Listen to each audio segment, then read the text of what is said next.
Hi everyone! Today I will be walking you through how to solve a trigonometric identity.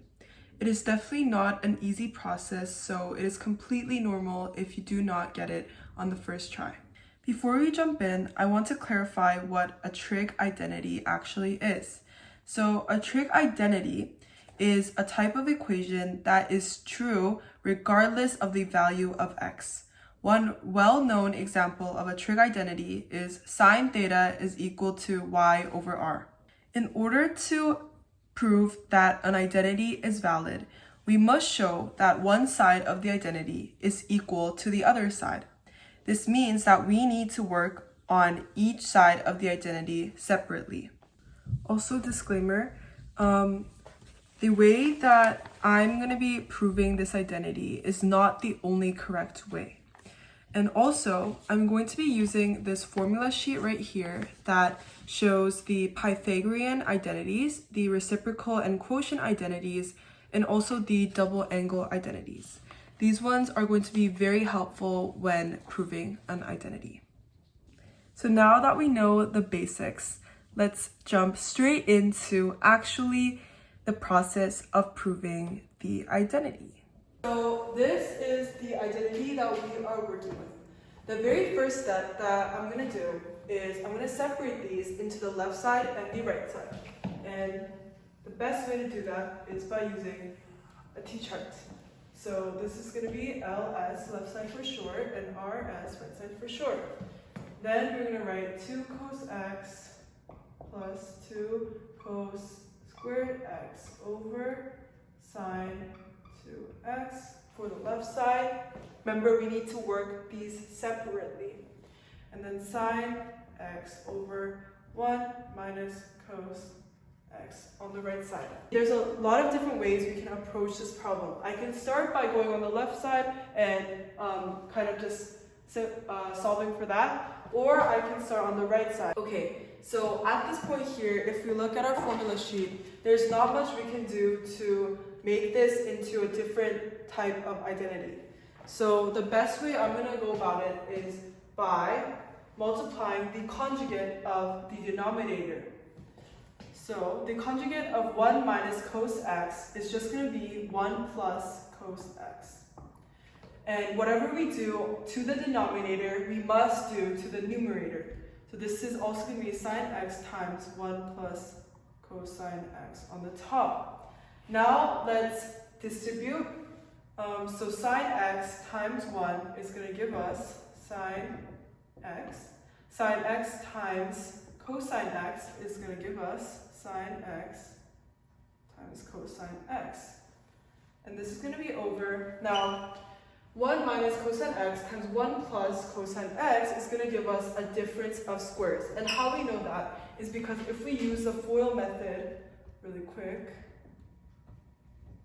1 plus cosine x. If we use a FOIL method, times 1 is going to be equal to 1. Negative cos x times 1 is going to be negative cos x.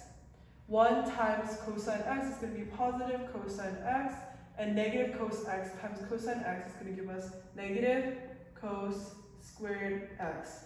And because these two are like, but they're opposite to each other, they're going to cancel out, leaving us with 1 minus cosine 2x.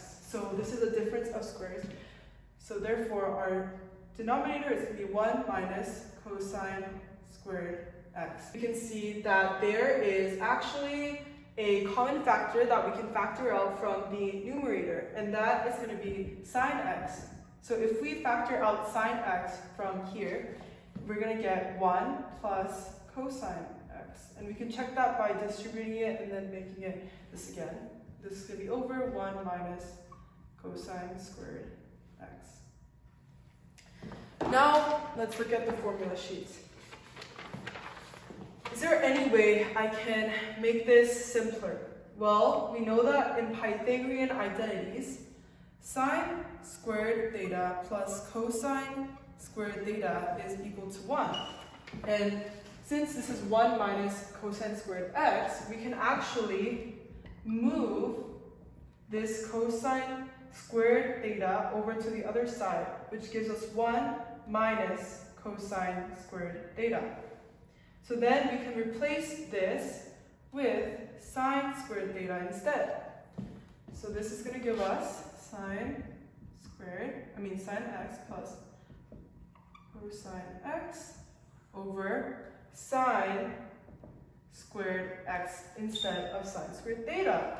So now we see that there is a sine x on the top and a sine squared x on the bottom.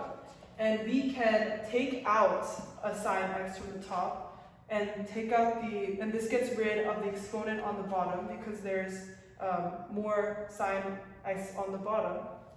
And then this will give us 1 plus cosine x over sine x. We do not really have another way to kind of simplify, so we're going to be moving on to the left side. The greatest common factor we can factor out is 2 cosine x from the numerator. 2 cosine x, factoring it out, is going to give us 1 plus cosine x. And this is going to be over sine 2x. Now we also need to deal with the sine 2x because this is not really going to give us anything. So if we look at our formula sheet, we can use a double angle identity. So this time, the identity is going to be sine 2 theta is equal to 2 sine theta times cos theta. So we can replace this with this instead. So then that's going to give us 2 cos x, 1 plus cos x. And then since we're replacing this with this, it's going to be 2 sine x times cosine x instead. There is a common factor that we can take out from the numerator and the denominator, and that is 2 cosine x. There's a coefficient of 2 on both the top and the bottom, and there's also a cosine x on the top and the bottom, so we can cancel these out. And this leaves us with 1 plus cos x over sine x. So there you have it. Therefore, the left side is going to be equal to the right side here. As you can see that 1 plus cos x over sine x is the final result here, and 1 plus cosine x over sine x is the result over here. So this is how you prove a trigonometric identity. Thank you so much for watching, and I'll see you next time. Bye.